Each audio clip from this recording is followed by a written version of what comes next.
Good evening, everyone. How is everybody doing? Welcome back.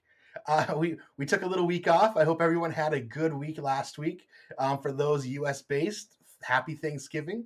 That was passed last week, last Thursday. For those not in the U.S., happy Thursday. Welcome. Appreciate you guys coming back. Always lovely to have you all here. Um, Coming to you live from the northern hinterlands of Minnesota. No snow on the ground yet, but that's probably likely to change in the coming week or so.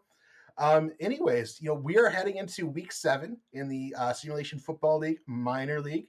Really exciting. Lots of things are tightening up the race for the playoffs, I would say, or the championships games and the semifinals coming up in mid December. This is episode 11. Coming to you. Excited. I haven't, again, we mentioned last week, I didn't even know we were going to get to number 10. So we're in double digits. So that's awesome. I'm here with Jan, you're right, my right hand man. You can see him on the right hand. Well, this is my right hand. He's on my left hand, but your right hand. Um, he does all of my right hand work. No, just kidding. Anyways, also joining us tonight, as in the description, Andrew Rastelli. Thank you so much for being here again tonight. All right, so Daniel, you're doing good tonight. I'm doing pretty good. I can't complain too much. I mean, we're here for another episode. We're in double digits now. What else can we say? This is now a long running show. There you go. There you go. So tonight we're going to be starting off with a couple of player interviews. We're going to bring the two of them in. You've seen their names. You've seen their play on the field. It's now time to get to know them a little bit. We have from Madison the tight end Scott Fowl. Good evening, Scott. How are you? I am good. Excellent. Good to hear. Joining him as well in our green room, we've got Tazzy Blackwell, the outside linebacker for the Annapolis Navigators. How are you doing, Tazzy? I'm well, thank you. How are y'all? Doing good. Good. All right. I'm hearing my echo in someone's thing. I'm pretty sure it's Tazzy's because I hear it too. Okay. Well, that's all right. Okay, cool. Well, we will get started. First, Scott, since I got you, tell us a little bit about yourself. Who is Scott Fowl, or who is the person behind Scott Fowl? Well, that's a difficult question, Mr. Raven. I guess I'll start off with some basic stuff. My name is not Scott Fowl. It's a very silly name, and that's not my name. I'm just chilling here in Reno, Nevada. I like drawing and writing novels and stuff. Well, I don't really write anymore, but I did for a while. I kind of want to get back into it, but it's a lot of dedication. But I am into football in the sort of stats aspect. I have tried to get on the stats team, but then I kind of realized that would kind of go in the way of some other stuff that I'm working with. So I guess that's all that I really have to say about myself. Awesome. It's nice to hear that you've got some awesome creative pursuits. I myself have a background in graphic design. I've been drawing and things since I was little. Love writing and love reading. So all good things there. Awesome. And Tazzy, tell me a little bit about yourself. Your accent comes off as you're maybe not directly from here, or the U.S. anyways. I'm not, no. I'm originally from the UK, but I currently live in Iowa. Nice. I also stream on Twitch like yourself. As Daniel knows, I like to run into trees a lot when I'm playing my games. I also work in childcare. I don't really know much about American football. I'm more of a soccer girl, but I got into it from a streamer friend of mine that you both know, Nighthawks24. And he says, let's try this out. So we did. And I have loved it ever since. That's great to hear. We love having you here. It's been great seeing you around. Over the summer, then now back a little bit too, which is great. Um, Tell me, Tazzy, what has your SFLm journey been like? From joining the league back in April, perhaps, or early May till today. My journey has had its ups and downs. I started in Birmingham and I'll put it out there, we had an awful season. The first season that I joined SFL, we won one game. And now I'm on Annapolis and we haven't lost. So it's two very different sides of the coin. You get to see yourself as a player and a person as to how you would react when you lose and how your locker room reacts when you lose compared to how you win. So having the mindset of having both lost and won in seasons, they're two very, very different sides. And so that's kind of been my journey so far. That's really interesting. I'm sure it's a sociologist's dream to analyze like the A/B comparison of that or something. Um, Scott, tell me what is your SFLM journey been like so far? When did you join the league, and what has it been like since then? My journey has not exactly had the downside that Tazzy has had because this is my first year in the SFL and the team I'm on, the Madison Lynx, is also unbeaten. So it's been a really fun time. I guess I have been in the SFL a lot longer than the season has started because I joined in July and the season Okay, started in October. So I had a few months to just hang around in the Discord server, but yeah, it's been a very good journey. A lot of people have helped me along the journey, my coaches and some new friends that I made in my SFL career. So that's great it's to been hear. pretty fun. Yeah. Good. Yeah, giving you. It seems like you have like maybe 2 months, 3 months of progressions before the season started. I'm sure that helped a lot out on the field and your performance a little bit compared to those that might have been just literally starting on in week one. Yeah, definitely. I think I started at the exact same time as another tight end, DJ Bandit, but I was like 1 or 2 days ahead of him, I believe. I could be Okay, wrong though. cool. Cool. Yeah, I caught. I think it was both your. No, it was Nathaniel Diggs, fellow Madison player, and DJ on Ashley's show. I caught their interviews, which is great. Again, great opportunity for people to other minor league players to get their names out. Is doing that. I know. Uh, Scott, you had done that same thing with her a few weeks ago or a month ago or so. Very cool. Yeah. Yeah. Scott, tell me about your favorite moment so far in your journey so far? Is there a time that stands out as one of your favorite moments? My favorite moment is definitely what happened last Saturday, my first touchdown. I was in the car on my in the game chat. Hmm. It was third down at 5 or 4 and it was passed to my character and I didn't think it didn't look like it was a touchdown initially cuz I kind of stretched toward the goal line, but I thought I didn't actually make it, but I did, and that was just an awesome moment. I was like, yes. So that was great. Yeah, that's exciting to. Yeah, I was watching there with you, and seeing your character, your player, sort of spin and almost like one handed catch it, and getting that ball, and it seemed to, you know, probably just brushed past that line of the end zone, getting that a your first touchdown. That is awesome. Now, Tassie, what is one of your favorite moments so far in your journey, whether that's last season or this season? That's hard. I don't have one moment that stands out. I have a few. I think one of them would be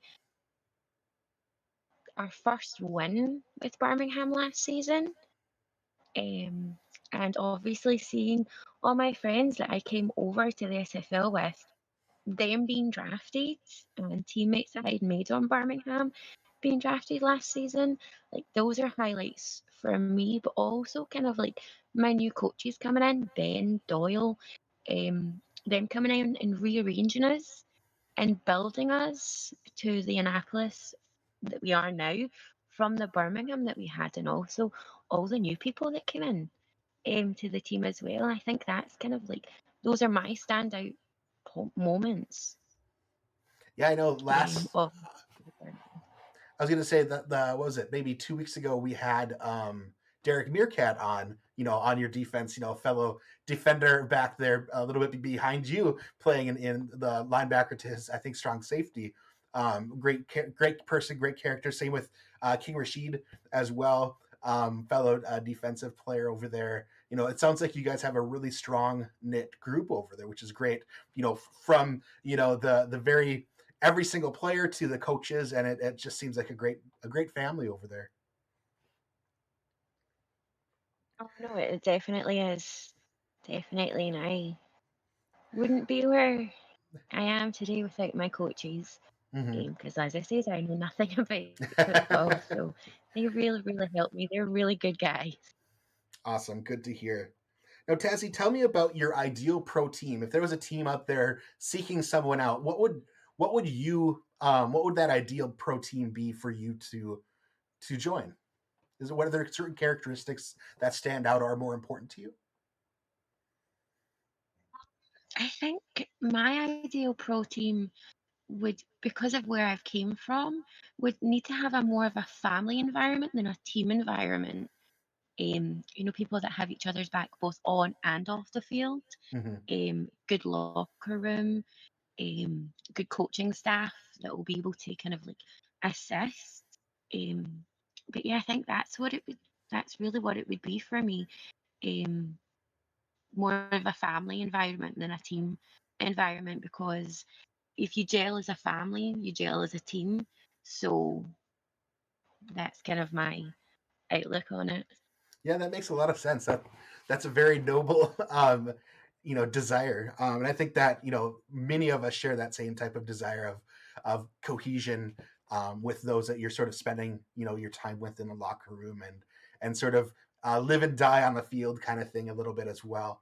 Um, Scott, for you, similar question. What is your ideal team, SFL pro team that if you could make up or like imagine, the certain characteristics of a pro team? What characteristics stand out to you as something that would be your ideal? Uh, my ideal pro team would be a team that has a lot of locker room activity, because Madison is like a very great community. We're always hyped on game day. We're always getting our progressions in, and I really want a team that is very similar to that, and a team that I can just be friends with and hang out with, and that's basically all. I mean, of course, I want a team that can help me get to the next level, but in terms of locker room, I just want a supportive and chill team. That's all I'm really looking for. Great, very cool. Well, I hope you find that, both of you actually, definitely. Daniel, questions from you for either of these two? Well, certainly, I got a few questions. We'll start with Mr. Fell, because, you're birds together. You got a flock, right? But Yeah. Mr. Fell, you're in an interesting situation. There's only one second-year tight end, Caesar Ackerman. Besides that, all you guys are so closely to your value. I put quotation marks when I say value because I like to think of people valued as a person over a player. And just last week, you did get a touchdown, an amazing touchdown. So how do you think you feel you're positioned compared to everybody else in the league for potentially getting drafted?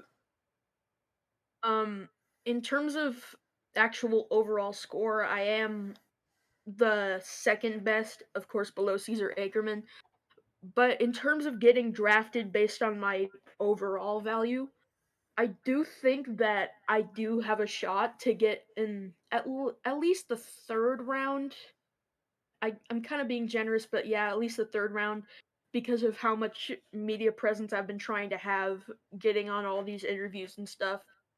And I think it's been working out in my favor because, I'm getting to know everybody in the community. And if I'm becoming more present in the community, then scouts will start to notice me and I more probable to get drafted earlier. So that's basically what I think. And plus I did join like I think it was like at least a month after the SFL season 3 and SFLm season 3 ended. So I did join pretty early. So that also helps. All right, very good, very good. Tazzy, I'm a big fan of yours already. I've stated it plenty of times about the Navigators on this. You're not from here. You're from overseas. You don't know football all that well, but so far your player has been fit in really well, and I think you should have been drafted last year, personally. But that's last season. Now this season, what changes have you done compared to last season to potentially get yourself drafted? I think being able to progress my character a little bit more this season would definitely help. I am learning more about the game. As you say, I don't really know that much um, about it, but I think the coaching staff that I have over there in Annapolis is completely different to the one that I had in Birmingham. I think as well with regards to communication, I wasn't very chatty last season. As you know, I'm quite shy until you get to know me. And then I have a mouth like a sailor, which isn't very good. So yeah, I'm trying to kind of rein back in that, but I feel more relaxed and I feel more confident in talking to more people with regards to either getting drafted or whether it be in my own locker room or I still need to work on the SFLm general chat, but I'm getting there with that one. No, that's good. It sounds like you're So, making a lot of progression, so it's actually good. And like you said, this is how you bring family together, bring friends together. So it's good to see that. Definitely. So I only have one other question for the and I'll go Tazzy since you're last on the mic. Um, so imagine yourself seasons from now, having joined a pro team, and getting up to gold and making a name for yourself, and on the verge of retirement. What do you want to have your legacy be? What do you want people to have to think back on your playing time and to think, oh, that was Tazzy. She was this. What would you want your legacy to be? What do you want people to have known about you?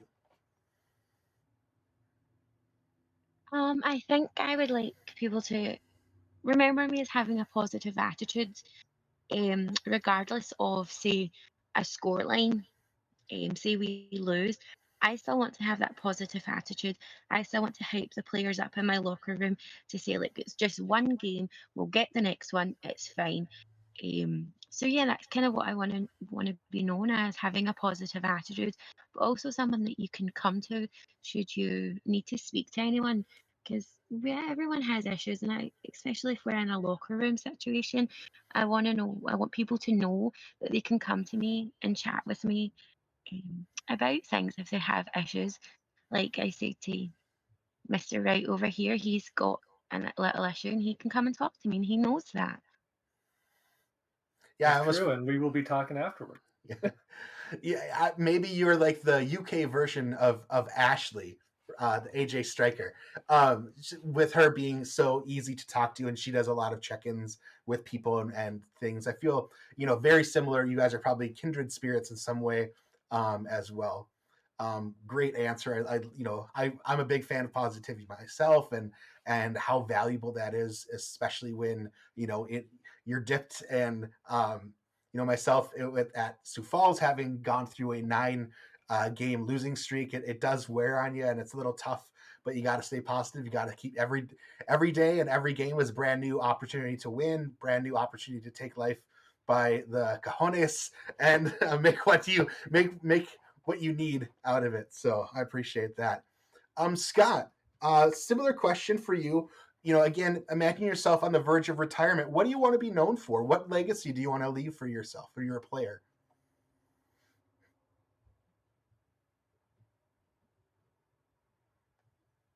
Sorry. Um, but the legacy I want to leave for myself is being. I like to think of it as the people's tight end. Same as George Kittle from the NFL. I want to be just that. I guess the funny guy that's always there and always being supportive of his team. Win or lose or tie, I'm always gonna be cheering on my team from the sideline or on the field. So um, that's basically all I want to be remembered as. Yeah. Cool. All right. Well, good. Well, that wraps up my questions. Daniel, any final questions from you at all? No, I think I'm good. I asked a few questions there, You did. a little off guard. I like Uh, the answers, so I hope they get drafted. Awesome. Same. Well, thank you both, Scott and Tazzy. I see big things for both of you. And if there's anything you need, hop on the Discord, hit any of us up, or anytime you want to come on the show, just let us know, and we'll try to find a time and a space. So, thank you so much. You're free to jump off the chat or the VC and go about your evening, whatever that may entail. Right. Thanks, Axel. This has been a very fun experience. Good. Thank you so much for coming on, both of you. All right. Peace out, Thank you for brothers. having me. Absolutely, Tazzy. We will see you later. Take care. Bye now. Bye. All right. Thank you so much for that. So we're going to jump over we had some great games last week. Some nail biters, some we didn't know exactly how they were going to finish. Some people pulled it right. Some teams pulled it right out, right at the end for themselves. So this is our week 6 results. It feels weird. I wanted to say week 3. Time has been flying by so fast. So in game 1, we had Tacoma visiting Madison, and being on Madison, I'm a little biased, but I'm really excited. Going into this game, we have hope, and we tried to game plan, but you never know going into these if your game plan is right, or if the competitor's game plan is going to be the one that does you in for the game. But Madison ended up pulling it out at with Tacoma in the very last, I want to say 2 or 3 minutes, was able to put 14 points up on the board with a lot of hurry up offense. Many people in the chat during that time was like, where was this Tacoma the other 42, 41 minutes of the game? And if they had played like that, it would have been a very different outcome. Daniel, what was your take on this game? Well, my take is this is Madison's first real threat, we'll say, to get to the playoffs, and they were undefeated. They showed it. They honestly did. Their defense was spectacular. The defense was great. With defense will come offense. I want to talk to the Tacoma players because I'm very biased in my own way with Tacoma. Offense. Come here a little quick. Come here. I need to talk to you. Where is the offense that we talked about at the start of the year? Where is that I'm going to throw it, I'm going to score points? Because we know the defense can have issues. There are a lot of new players. The offense should be gunning.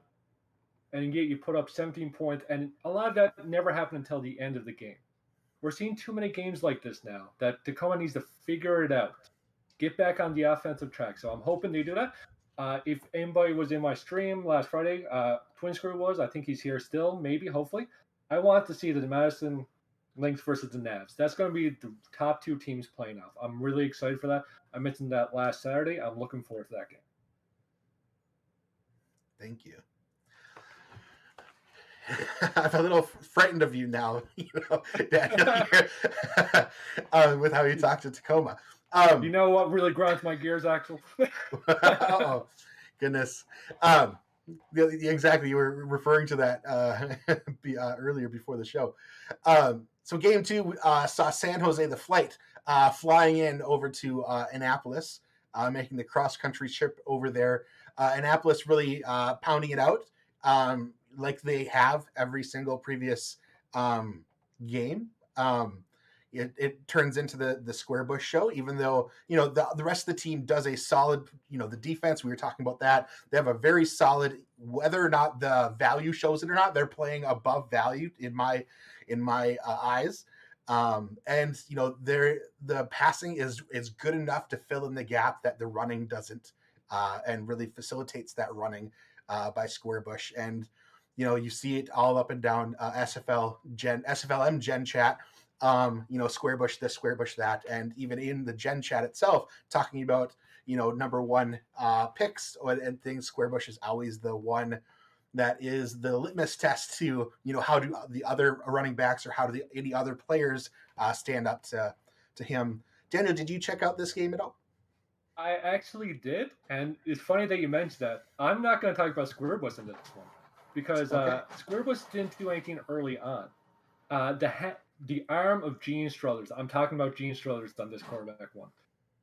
The game he played. Now he's usually looked at second fiddle on the offense, right? He's all about Squirrelbus, but he threw 2 bombs in that game to the wide receiver Orang Darby.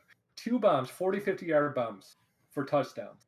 And this guy is a second-year player, technically. Like, he didn't show up till like mid-season last season. But he's a second-year player, and he's been playing phenomenal. So I always keep a lookout for Mr. Gene Struthers. Awesome. Game 3 saw Salt Lake City coming into Memphis. And this one, I didn't even have a chance to watch, but I heard that, or I saw through individuals posting the scores in the Madison chat that really it was pretty close up until Memphis then started to take that game away from Salt Lake and just started to run with it. Exciting to see Memphis coming in with some adjustments on the coaching side as well, and seeing them reap the benefits, the success, getting a win under their belt after some trepidation earlier on in the first half of the season. Daniel, did you catch this game at all? I caught bits and pieces of the game. It was the second game that I really wanted to see, but I didn't get to see all of it. It was a defensive battle for the most part. Kenny Slaughter, quarterback for Salt Lake City, got sacked 4 times in the game. And on the flip side, Jive threw 3 interceptions. So it was definitely a defensive-oriented game. Mm-hmm. And actually, with this win, this puts Memphis currently right now 4th place in a playoff spot. So this was a huge win for them. Gotcha. Really taking a hold. It was what they needed at this moment to sort of stake their claim to say we're making a push in these last few games. Very cool. And then game number 4, we saw Lexington, the Miners, heading up over to Boise, Idaho, to take on the Mud Dogs.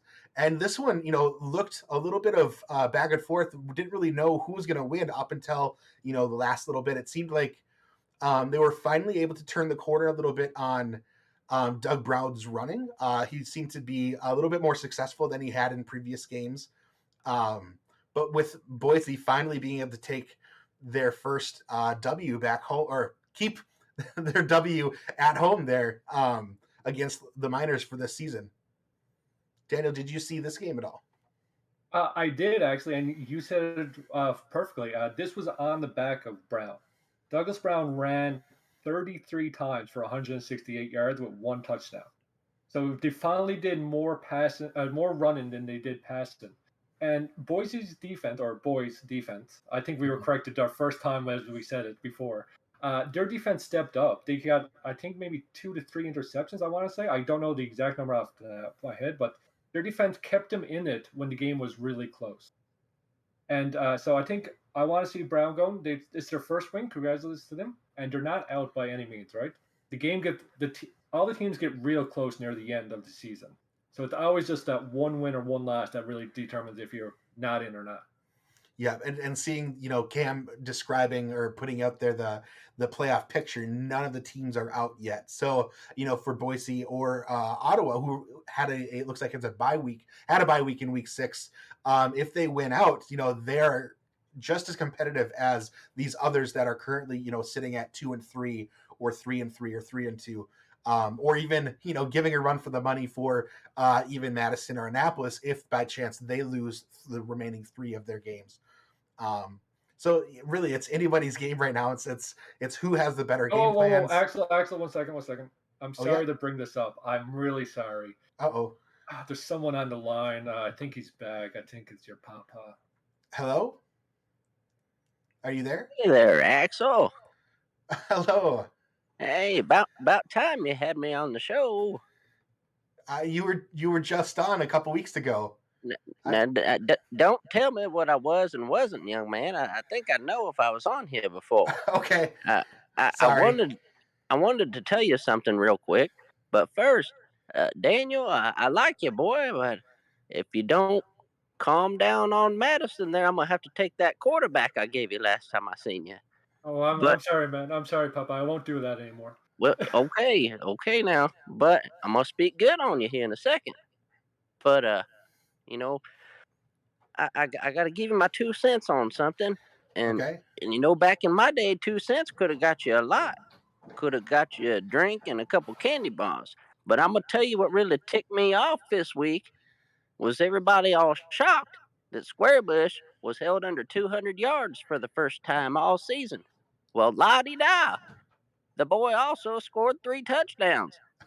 I'm still waiting to see who can truly contain this kid. He's running through teams every week like your mama's cooking run through me. Except this guy's getting wins and not new britches. Now, Daniel, I'm gonna tell you something real quick about Axel here. You might not know. I'm gonna tell you because you've been around a while and you're a nice boy who seems to have his stuff together. You got to watch out for him. He can't do the simplest of things or follow these directions. I told him when he was young how to get to the town store to pick up some stuff for me. And I took him out front. I said, you need to go out here and the store's 5 C's down the road. I said, you see as far as you can see, and you walk to it, and you see again. And that boy still got lost. Now, Axel, you can learn a lot from Daniel here. You just keep hanging around. Oops. Well, yeah, Papa, how about I just see you right out of here? Let's hang up on him. He just calls at the randomest times. I'm actually starting to like him more week in and week out. Yeah. And hey, you might be thinking that I'm sort of upset, but you see, he won't even remember any of this come tomorrow. He's a little cuckoo.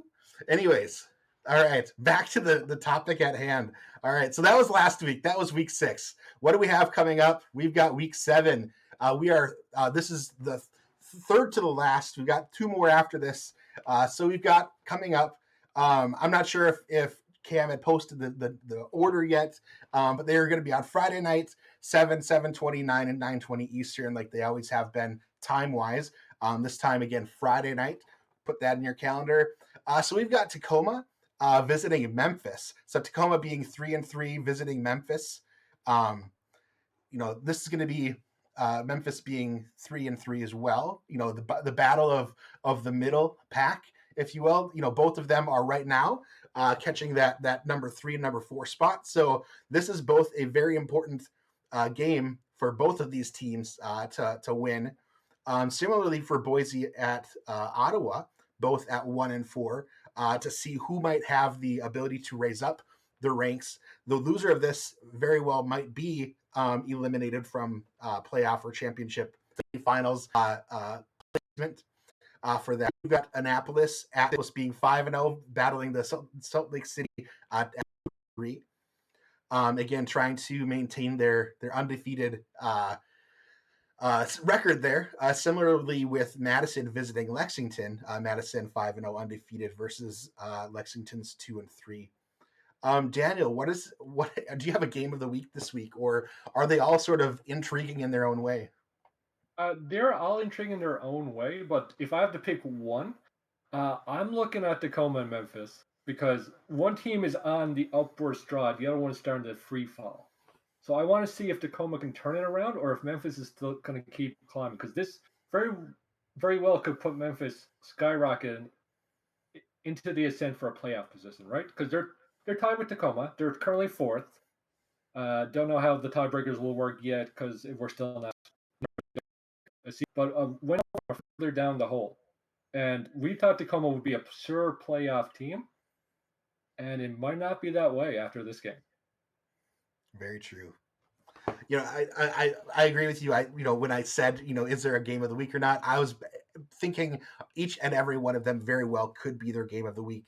And I think it's only after the games that we'll see, which one was the one worthy to watch or worthy to catch the video that was the recording of the game, if you're able to miss it or if you're unable to watch it live, that kind of thing. I'm just really excited. We're getting to the thick of things, and every single week is just going to get even tighter and tighter for those that are starting to sort of coalesce at the top of the pinnacle of where we're all fighting for that championship come towards the end of December. All right. So that wraps that up. Man, these always take a little bit longer, but there's so much great content. You guys are great hanging in there. So we are now going to be switching over to our hide that. That's not supposed to be there. Anyway, we're switching over to our topic of the week, continuing our series on our animations masterclass with Andrew Rastelli. Good evening, sir. Thank you for joining us and hanging in there, listening to our interviews and our discussions about the games and the weeks. How's it been going for you so far this season? It's been a good season. Good. Yeah, things Cam and I were just talking about today, how we're kind of in the thick of the off season for us, because all we do is get prepped up for signings, and then once signings are underway and everything is kind of moving, then we don't really pick up until the draft. So this is one of my busiest times of year with the league. So it's kind of choppy at the moment, but we're going to finish up with a bunch of off-season stuff this weekend, and signings start next week. So a lot of really, really exciting stuff taking place out there. I'm we've only seen, I think, the beginning of like the free agency and other people signing and people making decisions to move or where they're going to be moving to. So I'm excited to see where that all happens. And all of that stuff is important for the people listening in here, the minor league players, to find out who's going to have open positions and who's going to be vying for what spots in the draft. So definitely, whatever you're working on definitely trickles down to impacting everyone listening here tonight. So I appreciate you taking the time out to join us tonight to talk. Last week we were able to get through all the quarterback animations, and then we talked through running back archetypes and all of their animations as well. And so we sort of left off here at the cusp of leading into receiver animations. How about we just jump right in? Andrew, how do you want to just sort of go through the list here? Or, yeah. So I will say that we've already touched on a bunch of these from the running back section: the arm of steel ankle breaker, battering ram branching tackles, which no one uses on a wide receiver or a tight end. And I think maybe someone has battering ram on a tight end this season. If not, it was a previous season and they don't have it anymore. Breakaway burst, was clutch, cutback, and stop on a dime. Those are all the ones we've already covered. So if we start looking at the things that are kind of more truly for wide receiver and tight end, we'll start at acrobatic catches. So acrobatic catches is actually also available to defensive backs. And what it allows is the player to it gives them more animations in case that there's a ball kind of in play that is out of normal reach that a normal catching animation can't get. So an acrobatic catch will make your player dive for a ball. I'm sure you've seen it. A player dives, arms stretch, and they just belly flop onto the turf. You have the one where they kind of do the ballet jump and they catch it one-handed. Those are examples of acrobatic catches. Now, every player actually gets those animations by default, but acrobatic catches, the animation, opens up those animations more often and in situations where normally a player without the animation won't even make a play on the ball. So that's why it's a good one for especially your wide receiver threes, your wide receiver twos to consider because they tend to spend a lot more time in the thick of coverage in that second level. Your wide receiver ones, it's not bad, but when you're running all those speed routes, it's not as important really. Um, so next is I guess bulldozer for tight end. Bulldozer actually is one of the few animations that's a hybrid. It provides a +5 to an attribute and has an animation attributed to it. Interesting. But what we do is we eliminate the +5 with the attribute so that they can still get the animation, but we're not circumventing the progression system. Okay. So you can kind of see this animate. You have to look for it. I know I did when someone told me that it actually had an animation affiliated with it. But there is actually an animation affiliated where they kind of run up on someone that's closing in on a ball carrier, and they're able to literally just push them over. So it's a good animation for a tight end or a fullback to have because it does help get those kind of kick out blocks when they kind of on those outside runs where they're usually important. Very cool. Bump Buster is an animation that helps a receiver break through bump coverage. So you have the man coverage where the defender is kind of right up on the line, and what a bump buster allows the receiver to break off that initial contact and get past that defender and essentially get open because they've already gotten behind that first set of coverage. You see this spattered around the SFL. It is not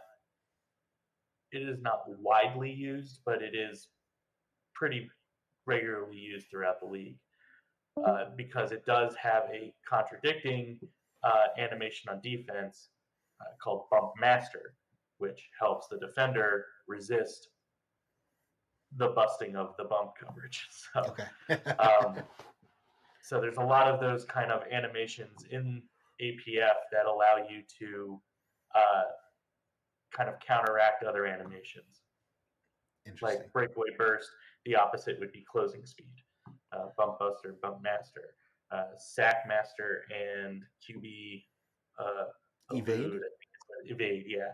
Okay. Those type of things kind of like counteract each other. Cool. And then next we have, I think it's deep threat. So deep threat is, I think I've seen it 3 times in the SFL in my time here. It's not considered to be very effective. What it's intended to do is a receiver, as they're running downfield, pulls safety coverage in order to open up the receiver on probably the other side of the field. So I think the reason that it's not very effective in the SFL is probably for the most popular defensive schemes kind of render it ineffective. So I can't say I've really gone that deep into it because not many people have used it. So I don't know whether or not it's super effective if people are using defensive schemes that it would be effective against, where usually you only have one safety back, that type of thing. Magic Feet is actually not allowed in the SFL because all it does is increase agility. Okay. So don't worry about that one. Mr. Third Down. So Mr. Third Down is one of those animations that is only effective on third down. And what it does is it gives your receiver the ability to take it gives the ability of your receiver to make better catches on third down, even in coverage, kind of makes them a little bit better at making catches in coverage on third down. Allows them um, the ability to make catches along the sideline, and they know where that first down marker is. They run that route a little bit longer to get past that first down marker. So that's what Mr. Third Down does. It is also not very popular. It has been used a few times. I wouldn't say it's been used to any real effectiveness where you can call any receiver in the SFL Mr. Third Down. Sure. Possession is probably better for this type of thing anyway. Possession allows your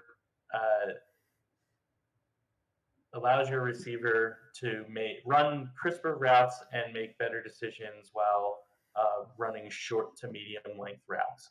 So all of those quick slants and any kind of crosses or anything where you're running through those linebackers at the second level, possession helps those receivers, as well as those out routes towards the sideline. Again, not widely used in the SFL. It was more popular pre-progression, post-progression, not so much. And would you say, the reason that might be more valuable than Mr. Third Down is ultimately because it does the same thing, but it does it whether that's first down, second down, third down, etc.? Correct. Okay. Yeah. Return specialist. So return specialist doesn't actually provide an animation, but what it does in the base game is it inserts that player into the depth chart to make both kick and punt returns. For the SFL, since we have the editor and the ability to edit things, what we use it for is essentially you are paying the value of having this probably super fast or very sturdy player returning both of your kicks and your punts. Without a return specialist, it defaults to your wide receiver 3, and that is generally not a super talented wide receiver. They usually have the speed, but they won't necessarily have much else going for them that would really help them out. This is actually more widely used on defense. It's only wide receivers and defensive backs are allowed to use it. So, only wide receivers and defensive ends are allowed to use it. So you tend to see it with defensive backs more, where someone wants that kind of heavier frame running downfield, a little bit harder to take down, and that's where you kind of see it more. Route God is the most popular, might be second most popular. It's really tough. Route God and Breakaway Burst are the two most popular animations you're going to see on any receiver in the league. What it does is it essentially opens up some more animations for your receiver while they're running routes, but also it's assumed that it helps the route run attribute, but we don't necessarily have a value attached to that. So it allows them to run their route as intended, and they are exactly where they need to be so that they're not lagging behind. They're not kind of held up on the route for anything that they have done. It is usually, if they're held up at all, it's because of defense, not because of the receiver. Special teams demon, it works like return specialist. So in the base game of All Pro Football, only people who are not listed as starters on the depth chart can play special teams. So special teams demon allows starters to play special teams. But of all the quirks in APF, the thing that is most broken is the depth chart. And so Cam constantly has to wrestle this thing to the ground. And special teams demon is one of those things, because if you have a starting strong safety, for example, he has to make him the strong safety 2 in the depth chart and then go into all the defensive formations and put him as the starter individually. So that's why it's a mess, but it can be effective. You see players, you've seen it be very effective on like Max on what's his name, Max Jackson and Maricatera, Tank Bennett. These players have shown a lot of good there, because you have these strong defenders making tackles on plays, and those coaches feel like that's important, because it means that you're lowering the risk of giving up free points on special teams, which in the SFL you tend to have not a lot of control over. So that's where they kind of exact their control over special teams. Interesting. Tough in the middle is really popular with tight ends in particular. Essentially, it allows this is the counteract to footsteps, essentially, but specifically on routes that direct you over the middle of the field. So again, those quick slants, those crosses, anything that has you kind of going through where usually you would have a gigantic linebacker charging at you. Tough in the middle means you're not scared of that linebacker. You will still make those catches. You're less likely to drop the ball. So that's a rundown of all the receiver animations. I think I got them all. Awesome. Any questions?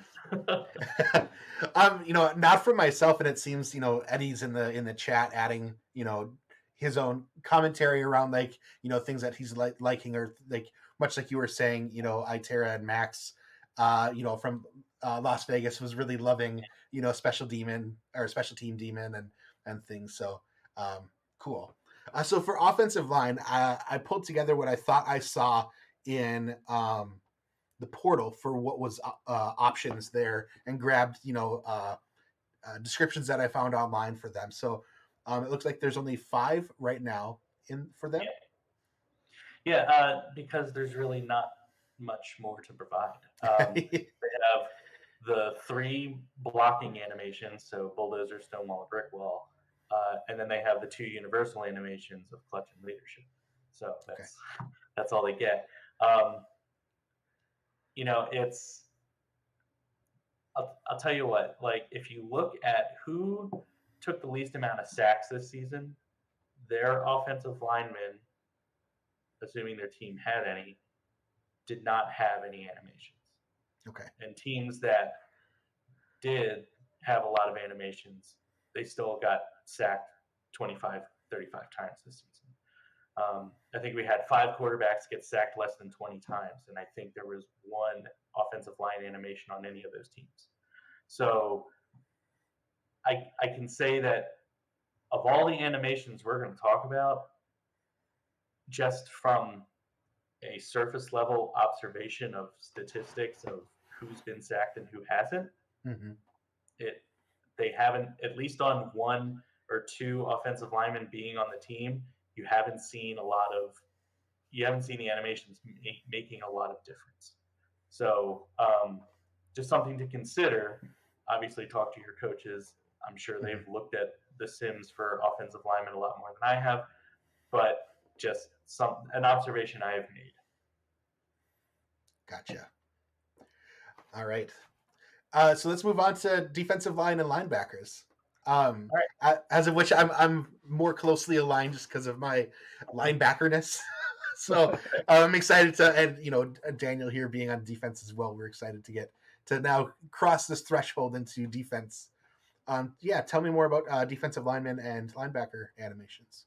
So I will say about just defensive animations in general, pretty much the list you're looking at here for defensive line and linebacker is available to every single defender except for a couple, So, okay, so the big one, one of the big ones is ball hawk. So This is the one that your average cornerback and safety really likes. So ball hawk, what it's supposed to do is make your player make a break on a ball in the air in order to make an interception. So that's real sexy in concept. What it can do is make your defender make a break on the ball they have no chance at and blow coverage completely and leave a gold wide receiver wide open running down the field with no one to stop. Interesting. So the thing about ball hawk is it is a high risk, high reward animation, and it's one of the very few that exist. So you really do have to talk to your coaches. I know I've had conversations with Eddie Gage about ball hawk. I know he doesn't like it, and he had a great defense this year, so you know. But that's something to consider about ball hawk. And I know I have seen that animation blow coverage. I have, which means that I know coaches have. So just keep an eye out for that one. Ball strip. So ball strip enables your ability to strip the ball in causing more fumbles. I think Jacksonville toyed around with this in a previous season where they gave it to like I want to say 3 or 4 defenders, and I want to say I think it cost them a playoff game. I think it was a playoff game. It was a game that ended weird, and it was a game where there was this weird fumble that occurred. Like there was a hit and the ball just popped in the air and like it landed on the ground and somebody, I think the offense ended up scooping it up and it ended up in a place where it gave them to it like put them in field goal range or something, and they ended up winning the game late. Wow. All 3 defenders that were involved in that tackle had ball strip. So I don't know if that was if that's what it was, but that's the one time I feel like I had watched that animation do something that it probably shouldn't have done. That's interesting. I mean, it's right there in the title. It's good for stripping balls or forcing fumbles. Doesn't say you're recovering these fumbles. Yeah, it just says you're stripping them. Now, I guess we can cut down to a loose ball magnet because that is what's supposed to help you at recovering fumbles. It basically gives your player the ability to react quickly to a loose ball on the ground, and the game flags the fumble. You see it up on the screen, and they make a break for the ball, and they have a better chance of recovering.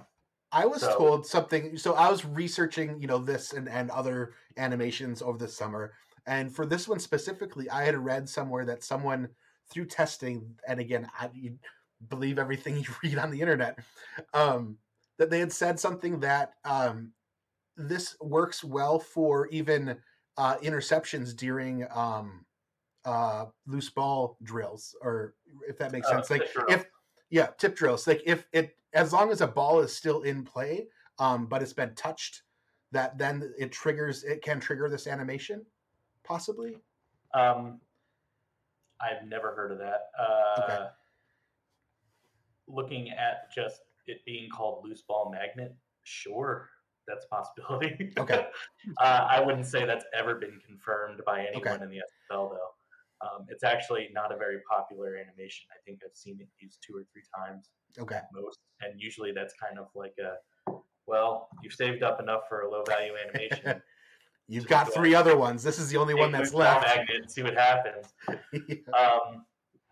So next is Big Hit, and I would say Big Hit is probably the most popular low value animation. And Big Hit, it's kind of like the hit stick equivalent.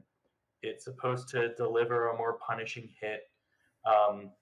What this should do is actually cancel a broken tackle attribute and allow the player to just levy a hit and drop the player right there. So there is no like defender getting dragged and then they make a shoestring tackle and then the runner gets another 3-4 yards out of it. Like that doesn't happen with Big Hit.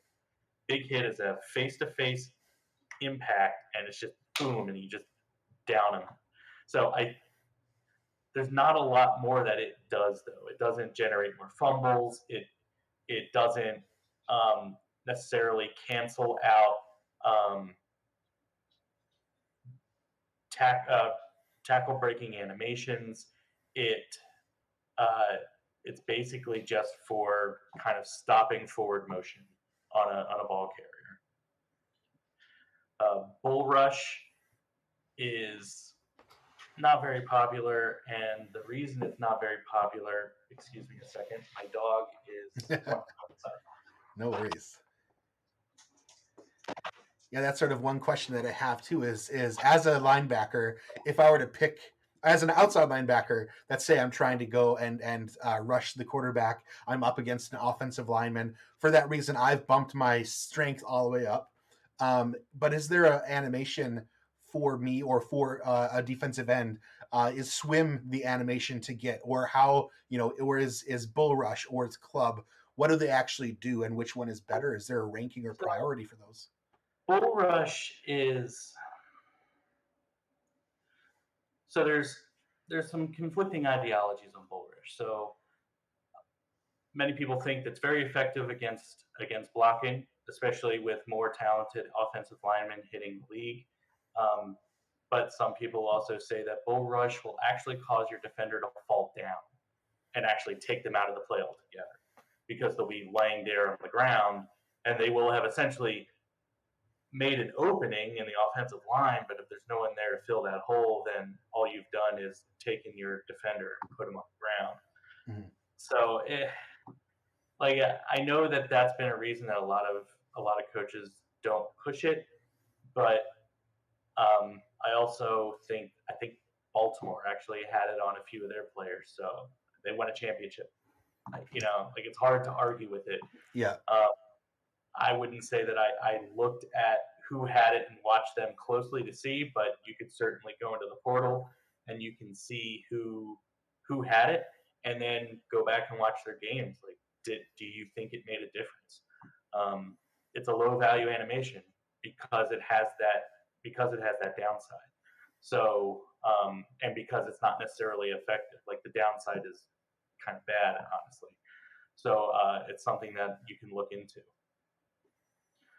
Closing speed is probably the most popular defensive animation, period, full stop. So the reason being is because, like I was saying last week, breakaway burst is probably the most popular, is probably the most overpowered animation, period.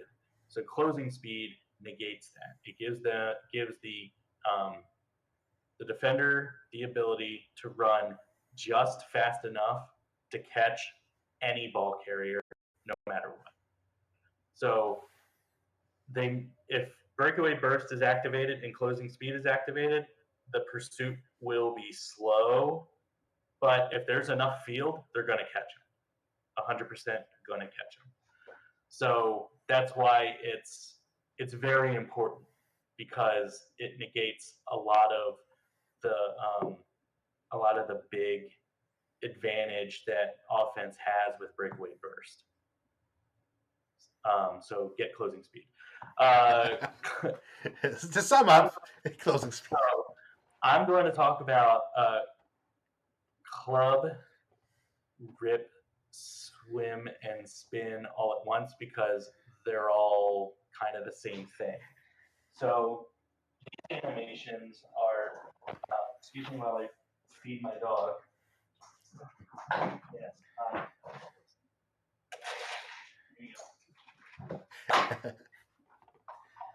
Well, okay. Everybody's learned, get closing speed, everyone. So what was it? It was club, rip, swim, spin, and I think that was it. So all of these are your pass rush. Oh, and rip. All these are your pass rush moves. So these are how you get past blockers, stay up on your feet, and pursue the quarterback. Now, here's where we get in deep. Spin and swim cause your, swim and rip cause your your defender to turn in a particular direction. So you should only take swim if you're located on the left side. You should only take rip if you're located on the right side. And the reason being is because if you take swim and you come out of, like, the animation activates, you come out of the animation and you're not on the right side of the field, your player will start running away from the quarterback because he will be facing in that direction. Then he will have to turn, which as a defensive end or defensive tackle, it's a lot to turn, and then he has to come back and chase the quarterback. By that point, you have wasted 2 seconds and the ball's already halfway down the field. So that's why, talk to your coaches about your pass rushing animations, because it's important that they go on you if you're going to be on the correct side of the field, because otherwise you're just going to be nowhere near the QB. Sort of negating the value of that animation in just by itself. Yeah. And was that rip and spin or rip and swim? That was rip and swim. Okay. So spin and club are the two that are considered to be less effective. They're less effective, don't really give you a direct line to the quarterback. They get you past the blocker, but it takes longer to occur, and it does it and like I said with the other two put you in line, boom, in the direction towards the quarterback standing in the pocket. These two don't. They kind of like face you just kind of straight towards the end zone. So then your guy has to turn in some degree to pursue the quarterback. So they're less effective. They are effective, but they're less effective than the other two. So you generally see rip and swim, but you don't see club or spin all that often. Footsteps. So footsteps, I think, has been seen as very popular for, or made popular by, I think Baltimore, actually. They had it on a bunch of their guys. And what footsteps is supposed to do is, as the defender gets close to a receiver that is about to make a catch, it's supposed to increase the chance of that receiver to drop the ball. So they don't even need to really be there to make the deflection. The receiver will just get real antsy and drop the ball. You can just push the door open. Go on. Good, you did it. Cute puppy. Okay. Sorry. No worries. So footsteps can be very effective. But it has to be, I don't know, like your guy has to be in the right position for it to activate and for it to actually function. So so that is one to definitely talk to your coaches about. High helmet tackles. So high helmet tackles is actually an animation that I don't believe appears in the base game, and it wasn't discovered until Havo broke open the code with the editor. And what high helmet tackles is I want to say it's the second most popular defensive animation. Now, what's most important about high helmet tackles is it actually has the ability to counteract all tackle breaking animations, such as branching tackles and battering ram. And battering ram is very powerful, as Randy Squarebush. So that's why high helmet tackles is very important, especially for linebackers. You see it on a lot of safeties, but basically most linebackers are sitting on closing speed and high helmet tackles. Just the animation stops the tackle breaking animations, so it's critical. Reach tackle. So reach tackle is, what it does is it gives your defender the ability to free up an arm while engaged in a block and grab a ball carrier as they run by to either slow them down or bring them down. Wow. It can be effective on linebackers. It is mostly effective on defensive tackles. it is it's okay. Like it's not completely useless. It's not a game breaker. It's not going to put you in the Hall of Fame, but it's a consistent animation. It's all right.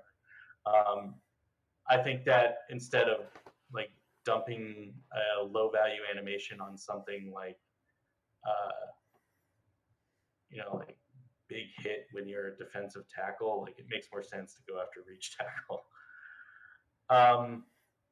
Run reader. Run reader enables the player's ability to respond to a run play better if they've dropped into coverage. So you have a linebacker that is not blitzing. They're hanging out in a zone, or they're in man on a tight end or something, and then the ball is handed off, and he makes a break for that ball carrier, and that's all it does. So it enables your player to be in a better position. It doesn't make them tackle better. It doesn't make them, um, break a block better or anything. All it does is just allows your player to react faster and be in a position to make a play, or be more likely to be in a position to make a play. If you got a speedster from the backfield that's already past you, or by the time that you can get over there, then it is what it is. Sackmaster. So I kind of touched on this. So Sackmaster, if what it's supposed to do is when the player has made a play on the QB and actually kind of has a hold of them, and it's supposed to make the QB less likely to get away from that tackle.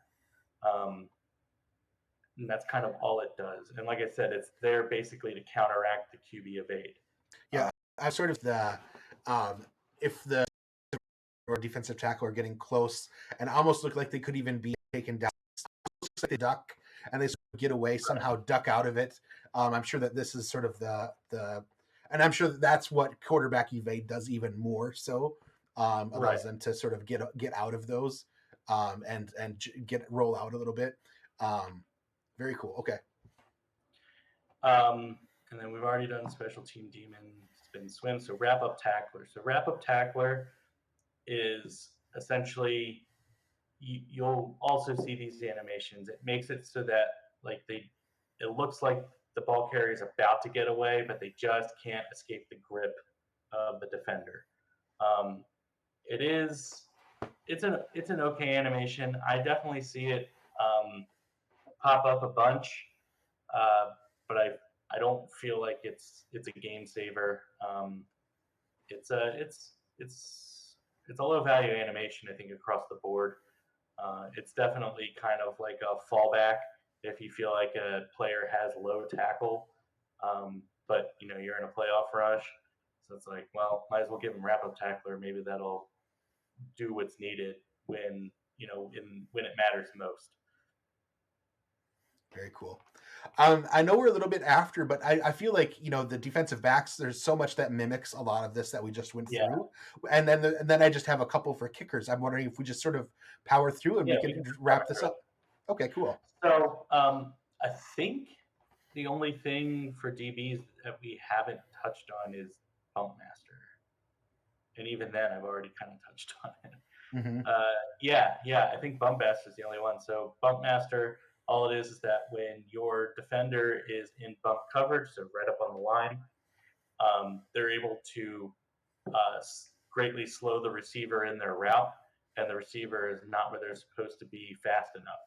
And so taking them essentially out of the play, especially if the QB is getting pressure, that receiver is not open. That receiver is not where they're supposed to be. So it can be very effective. I know that it's popular pretty much almost entirely with cornerbacks, especially cornerback ones. It's real good in slowing up those fast wide receiver ones from getting too far downfield too fast. It's pretty popular in the SFL as a whole. So that would definitely be one to talk to your coaches about, because I know that that's one that people like. I do have a question with that too, with the label of being Bump Master. does it have anything to do with the play calling or the type of defensive play that is assigned on the field? Such as, are you playing in two bump where you're up there with the plan to be doing this, or if you never play, if you don't have two bump in your playbook or something, does that negate this animation at all?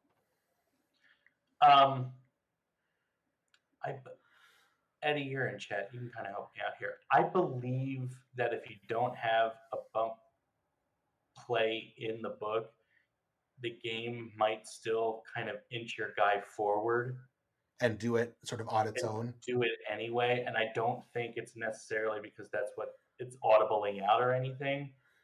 I think it's just the animation sort of taking place brings it up or something. Well, I don't know if the animation is what's causing because when it happens like across the board. Like you kind of see like all the corners kind of inch forward closer to the line. Sure. So I haven't looked at enough SFL playbooks to really say that that it's because of that. So I don't know. You'll have to ask a better coach than I am. No worries. No worries. I just wasn't sure because of the name and knowing that there's the name of two bump or other type of bump coverage or whatever in the plays, if that was a prerequisite for it to work for it. And kickers and punters, they only get clutch. The only animations that come up for kickers and punters are attribute based. They either give you a +5 to power or a +5 to accuracy. So because of that, and punters get cough and corner, which is specifically a +5 to accuracy for punters. So because of that, they don't get those animations because they should just be progressing those attributes. And the attributes are cheaper than the animations anyway. Mm-hmm. So that's why they only get clutch. And even then, can't say that clutch works for the kickers and punters. That depends on who you talk to. But I know that Mexico City has put it on Cole Varner a couple times. I'm fairly certain that Baltimore's probably put it on Sharp Tarkington. And when you get up there and your kicker is maxed, what else do you spend your saves on? So yeah, I don't think Kramer Jackman had it, and he is the most successful kicker of all time. So he might have had a couple points. And Eddie I don't think he did during championship runs. Eddie in chat does say that it works. The bump master also works in zone coverage. How that looks, I'm not sure. So it might be as soon as they get close to each other, they bump or something. In some way, sort of stopping them from their route or something. So I think that's what I was talking about. Is it like it'll kind of inch them up, and they'll do a bump, before it's a penalty, before it's an illegal contact. They'll do a bump. And that'll help with that. Very cool.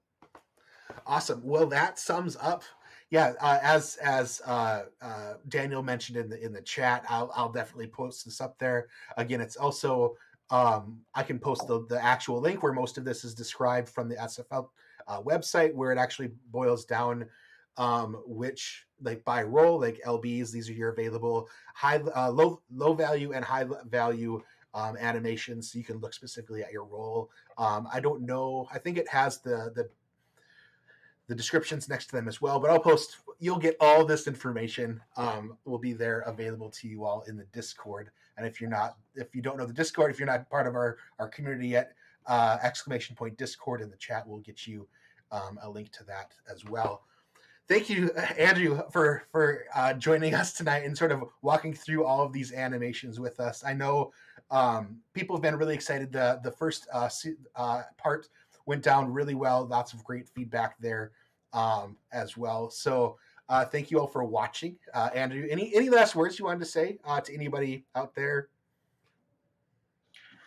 You use your elders, the guys who have been here and they've watched hundreds and even thousands of sims. Like they've looked at all these animations. So use their knowledge so that you don't have to spend thousands of hours watching Sims. Yeah. I know that I have. Eddie is a very good resource. Ramos is a very good resource. I know that there are guys out there that are more than willing to talk APF football. So just go find them and talk their ear off. Absolutely. I feel like it's they love doing it. Like they want to be able to pass this information on to that next level. The people coming up in the ranks, much like what you're doing here and what Eddie's doing in the chat. Same with Stephen Hacker coming in and adding his own nuance as well. Appreciate that totally. Daniel, any thoughts from you about free safety stuff or anything? Was this valuable to you? Any It questions? was valuable to me because actually, when I first started out in the league, someone said the ball hawk down right after first interception was like, oh my god, I need to get ball hawk as an animation, right? That's the first thing that goes to your head. But after being in the league for a while now and seeing like the other animations, seeing what he described for the ball hawk, like coverage getting blown, so it don't go on first instinct. Make sure you ask people and make sure you actually take the time to actually look at the animations, because by just looking, we have the portal. We can look at things like this, but just by looking at safeties across the board, closing speed is a good one. The big hit, things like that. So it's actually good to actually learn as you're growing into it. Just don't go right off instinct. Like I originally was going to at first, and we had that conversation before, Axel. I know. Yeah, and we talked the end of last episode as well about which is the right time to get animations or be looking at it. And again, there's no right or wrong, but there's different ways of thinking, different camps on that decision. But really, it's all about educating yourself, and that's what we're here to do. So yeah, thank you so much for this. Gonna close us out quick with a reminder that next week, so in the Discord, the minor league fights and insights, the F&I Discord, we've got a show questions area that I just set up earlier today around wanted to capture any of your questions that you have for Cam, who will be joining us next week, around the 23 player roster or any of the two-way contracts. I know, Andrew, you've been in there. I've seen you responding to a few people's information in there too. Great. And so anything that goes unanswered or anything, we'll definitely be sort of collating that, collecting that to be able to have at our hand when we're talking with Cam next week. To sort of get the answers to that. We really want you, feel free next week, to pop your stuff into the chat. I'll be having Daniel here, hopefully, collecting those as well next week, so that we can really make it a really good, informative for you all, so you know what's going on and can make a very good educated choice, and be able to be in control over sort of how your player plays, what's going on, where you go, what's available for you, and what's sort of the best way you want your journey to lead for your player. So with that, again, thank you all so much for everything. Let's continue this great momentum and great conversations over in Discord. And I hope you all have a great night, and we'll see you all out on the field on Friday night. Let's get hyped about that. Get out there into the SFLm general chat. It's time to light the fire under our butts and get some of that competitiveness going a little bit before the games. So thank you all so much, and have a good night. See ya. Take care, everyone. All right.